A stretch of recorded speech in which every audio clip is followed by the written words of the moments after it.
ఎంపీలను ఎందుకు గెలిపించాలి అంటే తెలంగాణ బలం, తెలంగాణ గలం, తెలంగాణ దళం పార్లమెంట్లో ఉండాలి అంటే, తెలంగాణ అన్న మాట అక్కడ ధైర్యంగా ఉచ్చరించబడాలి అంటే, తెలంగాణ ప్రయోజనాల కోసం రాజీ లేకుండా కొట్లాడాలి అంటే, తెలంగాణ ప్రయోజనాల కోసం పేగులు దిగేదాకా అవసరమైతే నిలబడాలి అంటే, కలబడాలి అంటే ప్రభుత్వంతో, కేంద్ర ప్రభుత్వంతో అది సాధ్యమయ్యేది కేవలం ఒక బీఆర్ఎస్కే తప్ప కాంగ్రెస్ పార్టీకో బీజేపీకో ఎంత మాత్రం కూడా కాదు.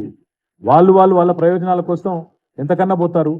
కానీ తెలంగాణ ప్రయోజనాలు కాపాడాలి అంటే, తెలంగాణ ప్రయోజనాలు ఢిల్లీలో తప్పకుండా అక్కడ ఉండే విధంగా పనిచేయాలి అంటే ఆ పని కేవలం బీఆర్ఎస్ ఎంపీలు చేయగలుగుతారు తప్ప ఇంకెవరి వల్ల. ఇంకా ముందున్నది ముస్లింల పండుగ చెప్తే నేను అందుకే చెప్పాను కదా, ఏ రకంగా బినామని చెప్పాలి. మీరు బినామీ, మీ పార్టీ బినామీ, మీ పార్టీ వారితో కలిసి కాపురం చేశారు, మీ పార్టీ వారితో కలిసి ఎలక్షన్లో పోటీ చేశారు.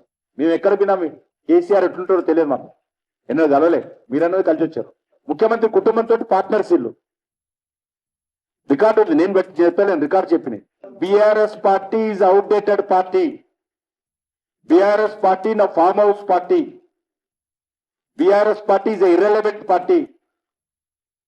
లోక్సభలో ఏ ఒక్క ఓటు బీఆర్ఎస్ కేసినా అది నేను అనలేను, చెత్త కుప్పర వేసినట్టే.